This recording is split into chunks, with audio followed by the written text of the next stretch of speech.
오늘 여러분과 함께 나눌 볼 성경 구절은 에스겔 36장 24절에서 28절 말씀입니다.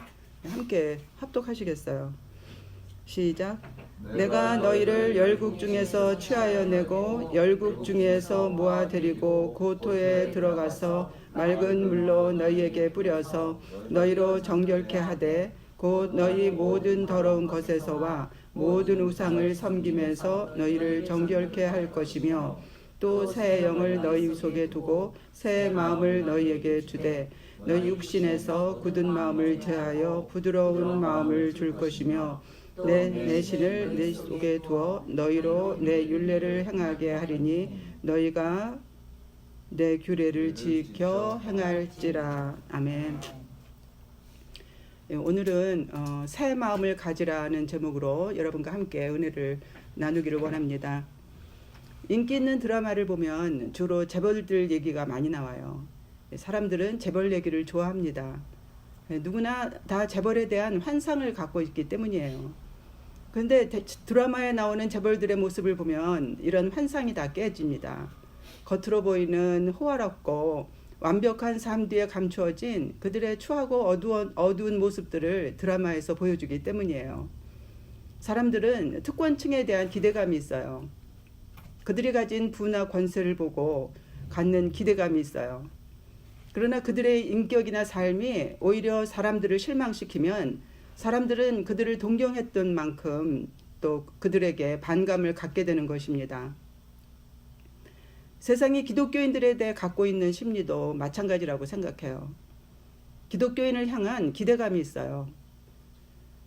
그러나 그들의 눈에 비춰진 교회의 모습에 실망했기 때문에 교회와 기독교인들에 대해서 반감을 갖고 있는 것입니다. 세상 사람들이 기독교인을 비웃는 이유는 우리에게서 예수의 모습을 보지 못하기 때문이에요. 외양만 경건해 보이지 세상 사람들의 모습과 별반 다르지 않기 때문입니다. 교회가 왜 이렇게 됐을까요? 그동안 교회는 중생을 강조하고 상대적으로 성화에 대해 소홀히 했기 때문이에요.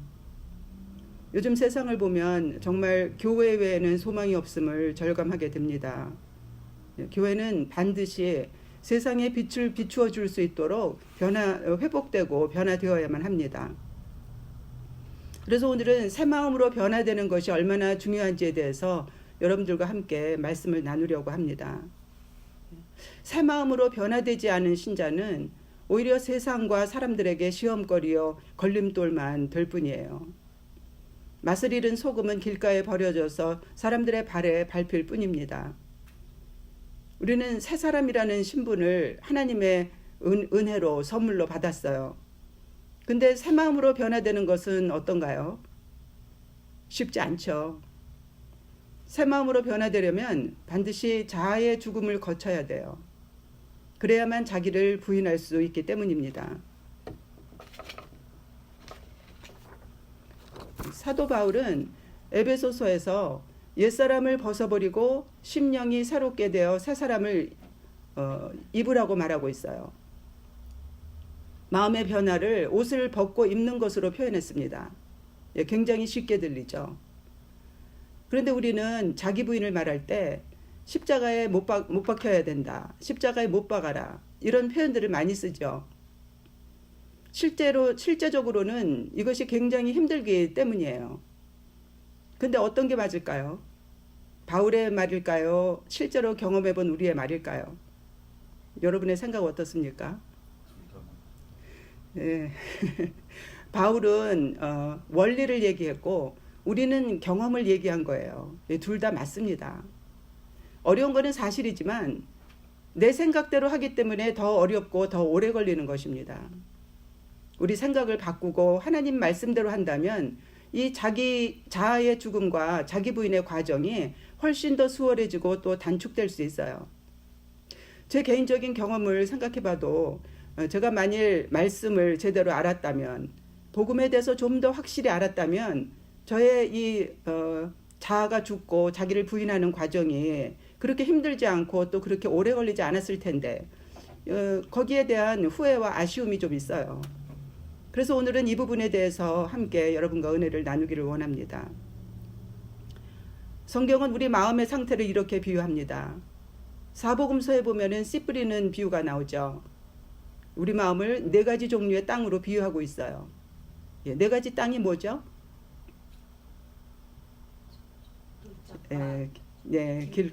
길가, 돌짝밭, 또 가시떨기밭, 그다음에 옥토죠. 새 마음은 길가와 같은 땅이 옥토가 되는 것입니다.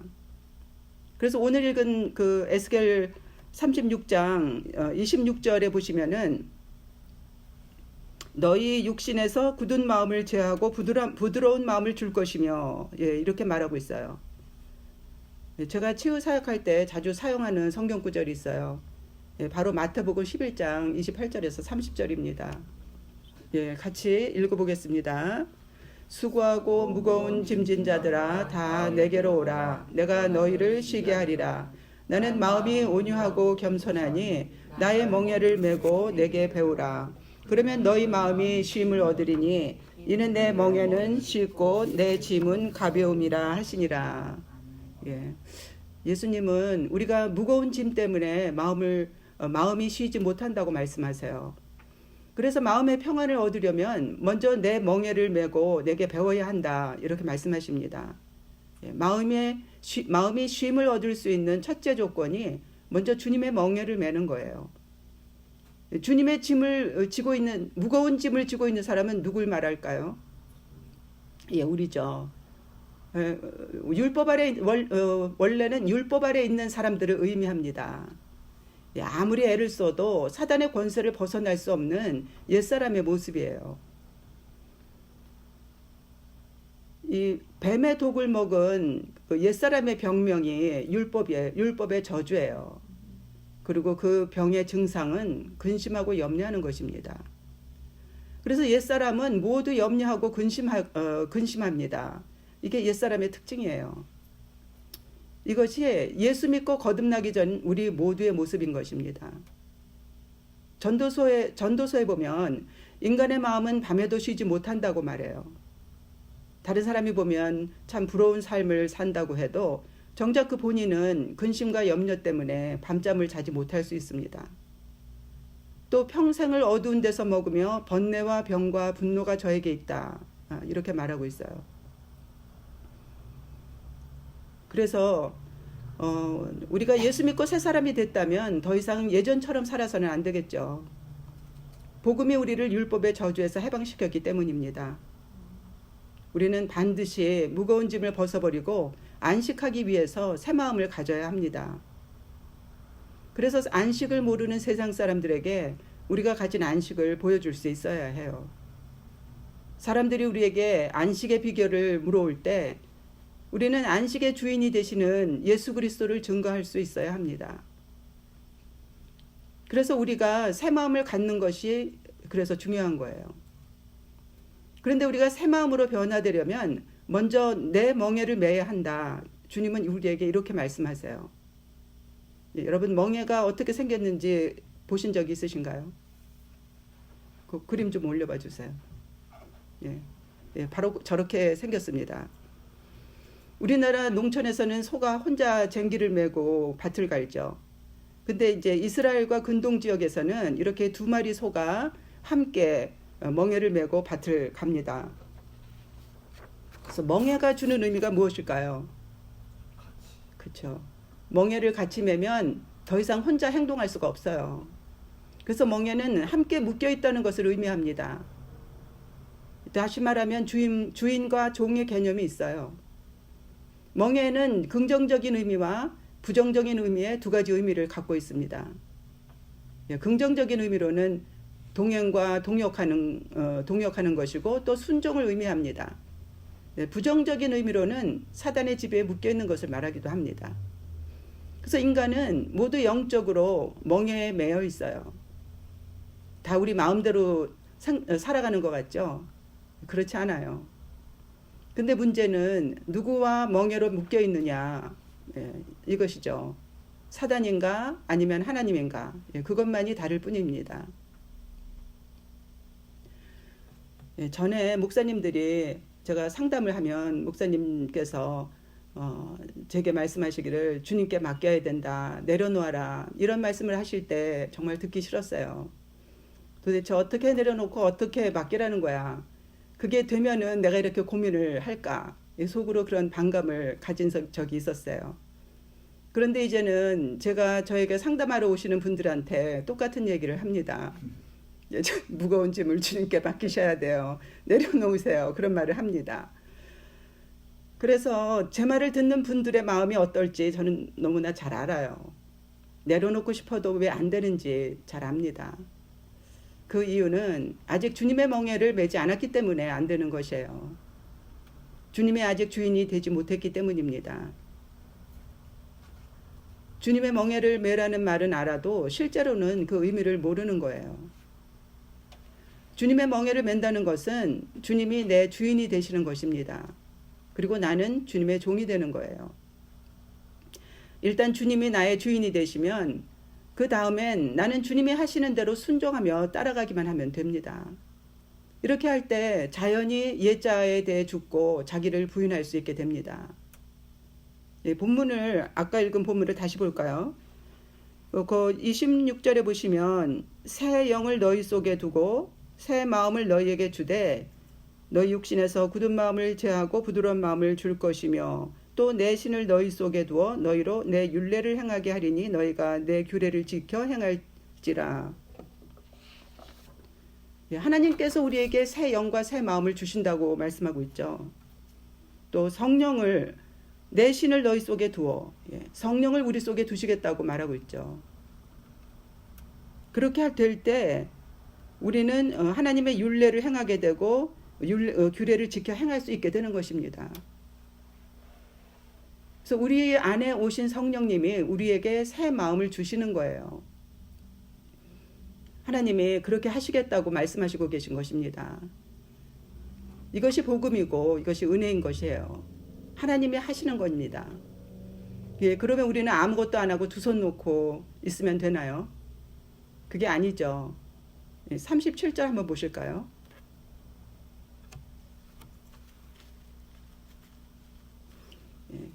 나 주 여호와가 말하노라. 그래도 이스라엘 족속이 이와 같이 자기들에게 이루어 주기를 내게 구하여야 할지라.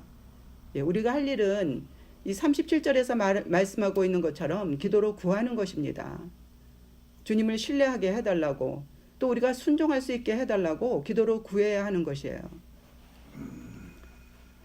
내가 죽고 바뀌려고 노력하는 것이 먼저가 아니에요. 하나님이 하시도록 하는 것이 먼저인 것입니다. 이 순서가 바뀌면 안 돼요.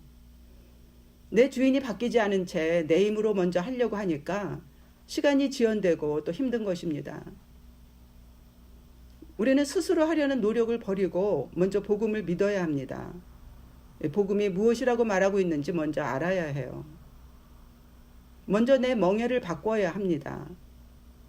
그래서 사단의 멍에, 율법의 멍에를 벗고 주님의 멍에를 입어야 해요. 멍에를 바꿔 매야 주님께 짐을 맡기고 내려놓을 수 있게 되는 것입니다. 내가 나를 바꾸려고 하는 것은 율법의 멍에에 매여 있는 종교인들이 하는 행위예요. 내 능력으로 나를 변화시키는 것이 불가능한 것입니다. 이것을 깨닫지 못하고 여전히 내가 해보려고 애쓰고 있다면 나는 아직 율법의 멍에에 매여 있다는 증거예요. 주님이 내 주인이 되시면 내 자아가 죽고 자기 부인하는 것이 자연이 되는 것입니다. 새 사람으로 거듭났어도 우리 내면은 아직 옛사람이고 옛 부대일 수 있어요. 우리의 사고방식이 복음으로 먼저 바뀌어야 합니다. 율법에서 은혜로 바뀌어야 돼요. 여러분의 생각을 바꾸십시오. 내가 해야 한다는 옛사람의 사고방식을 버리고 주님이 하신다는 새 사람의 사고방식을 가져야 합니다. 먼저 새 부대가 돼야 새 수를 담을 수 있어요. 새로운 사고방식을 갖는 것이 새 부대가 되는 것입니다. 그래야만 무거운 짐을 벗고 복음이 주는 자유와 해방을 누릴 수 있어요. 하나님이 우리에게 새 영과 새 마음을 주시기 위해서 성령님을 보내주셨다는 것을 믿어야 합니다. 그 아까 읽은 그 본문에 보시면 내 신을 너희 속에 두어 그렇게 말씀하셨죠. 여기서 내 신은 성령님을 말합니다. 그래서 내가 하는 것이 아니라 주님이 하신다는 것을 믿고 예수님을 주인으로 모시고 순종해야 합니다. 이것이 율법에서 벗어나 은혜 아래 있는 새 사람의 모습이에요. 그래서 율법과 은혜의 차이를 반드시 알아야만 합니다. 율법은 내 행위를 의지하는 것이고 은혜는 하나님의 하신 일을 믿는 것이에요. 또 그 본문에 보시면은 너희 육신에서 굳은 마음을 제하고 부드러운 마음을 줄 것이며 우리의 굳은 마음을 제하고 부드러운 새 마음을 주신다는 것은 하나님의 약속입니다. 누가 하신다고요? 예, 내가 하는 것이 아니라 하나님이 하십니다. 먼저 복음을 믿어야 그 복음의 은혜를 누릴 수가 있어요. 자아의 죽음과 자기 부인은 아주 중요한 문제죠. 또 굉장히 힘든 문제입니다. 그렇지만 율법적인 우리 생각이 아직 바뀌지 않았기 때문에 자아를 처리하는 것을 더 어렵게 만들고 있어요. 내가 자아를 부인하려고 애쓰기 전에 하나님이 하신 일과 하나님의 약속을 먼저 믿어야 합니다. 먼저 복음을 믿어야 돼요. 복음을 온전히 이해하지 못하고 복음의 능력을 알지 못하기 때문에 우리는 복음을 믿지 못하고 대신 육신의 힘을 너무 크게 평가하고 있어요. 다시 말해서 우리 육신의 역사하는 죄의 능력을 너무 과대평가하고 있다는 얘기입니다. 왜냐하면 죄와 사망의 권세는 이미 십자가에서 깨어졌죠. 우리에게 있는 이 복음의 능력이 죄의 능력을 이미 깨뜨린 것입니다. 근데 사람들은 죄를 이길 수 없다고 생각을 해요. 이건 율법 아래 있는 옛사람의 생각입니다. 우리에겐 이미 더 새롭고 좋은 길이 은혜로 주어졌어요. 우리가 만일 복음의 능력을 온전히 깨닫지 못한다면 이스라엘 백성이 광야에서 시간을 다 허비해버린 것처럼 자기의 옛자와 씨름만 하다가 평생을 보낼 수 있어요. 우리에게 복음이 있다는 것을 잊지 말아야 합니다. 무엇이 복음이죠? 하나님이 하신다는 것입니다. 은혜를 단지 하나님께 죄를 용서받는 것으로만 제한하지 마세요. 죄사함 받는 것만으로 그것이 은혜라고 생각하지 마세요. 진짜 은혜는 죄를 이길 수 있는 능력의 근원이 되시는 성령님이 이미 우리 안에 와 계시다는 것입니다. 그것이 진짜 은혜예요. 그분이 하신다는 것입니다. 그래서 복음이 능력이고 은혜인 것입니다. 하나님은 이미 우리 안에 새 창조를 시작하셨어요. 우리 영이 거듭남으로 이미 시작된 것입니다. 주님은 이제 우리에게 새 마음을 주시려고 하세요. 이젠 주님과 함께 우리 마음을 기경해서 옥토로 만드는 일에 순종해야 합니다. 혹시 여러분은 지금 옥토를 만들려고 혼자 애쓰고 있지는 않으신가요? 주님의 멍에를 매지 않고 혼자 애쓰고 있지는 않나요? 자기 힘으로 자기 부인을 하려다가 도리어 율법의 멍에에 다시 매일 수 있습니다. 조심하십시오. 제가 이 얘기를 왜 하냐 하면은 우리가 자아의 죽음과 자기 부인에 대한 얘기를 많이 합니다. 근데 자기 부인을 힘쓰고 자아의 죽음을 강조하다 보면은 우리의 초점이 자신도 모르게 자신에게로 갈 수 있어요. 그래서 예수님과 십자가를 보지 않고 대신 나 자신을 보는 것입니다. 그래서 우리의 초점이 은혜에서 떠나서 다시 율법으로 돌아가게 되는 거예요. 우리의 초점은 항상 예수님을 봐야 합니다. 그래야 은혜 안에서 차츰 성화되어 갈 수 있는 것이에요. 성령을 의지하지 않고 내가 하려고 할 때 다시 율법으로 돌아가게 되는 것입니다. 갈라디아 교인들처럼 성령으로 시작했다가 다시 율법으로 돌아가는 것이에요. 내가 하려는 생각을 버리고 주님의 주권에 순복하십시오. 그래야 주님이 일하시기 시작합니다. 내가 해보겠다고 할 때는 주님은 일을 안 하세요. 그냥 가만히 쳐다보십니다. 우리가 다 그것을 내려놓고 내 힘으로는 안 되는구나. 그것을 깨닫고 내려놓을 때까지 주님은 기다리세요. 그래서 저도 돌이켜보면은 20년이 넘는 시간을 그렇게 스스로 의를 이루어 보겠다고 아둥바둥 애를 썼던 것을 이제야 자아의 죽음을 경험한 다음에 그것을 깨닫게 됐어요. 그래서 빨리 주님의 주권에 순복할 때 주님이 일하시기 시작하십니다. 그래야 복음의 능력으로 빨리 옛 자아를 벗어버릴 수가 있어요. 자기 부인이 쉬워지는 것입니다. 왜냐하면 자기 부인이란 주인 대신 주님께 순종하는 것이기 때문이에요. 은혜 안에서 생각하는 법을 훈련하십시오. 자아의 죽음과 자기 부인이 어렵지만 우리 사고방식을 바꾸면 훨씬 쉬워질 수 있어요. 새로운 마음을 갖기 전에는 아직 예쁘대라는 것을 아셔야 합니다. 새 마음을 갖기 위해 성령님을 의지하십시오. 성령님은 우리에게 새 마음을 주기 위해 오신 하나님이세요. 우리의 마음을 새롭게 치유하시는 성령님께 도움을 청하십시오. 아직 해결되지 않은 죄 때문에 고민하고 계십니까? 그 죄를 가지고 성령님께 나가십시오.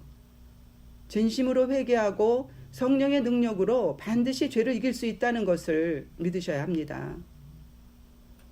또 상처가 있다면 성령님께 나가서 먼저 주님께 자신의 아픔을 토해내십시오. 그리고 용서할 수 있는 마음을 달라고 구하셔야 합니다. 또 주님께 순종함으로 용서한다고 선포하세요. 그러면 마음을 치유하시고 새 마음을 주시는 주님의 능력을 반드시 경험하게 될 것입니다. 오늘 이런 은혜가 우리 모두에게 충만하길 바라며 이만 말씀을 마치겠습니다.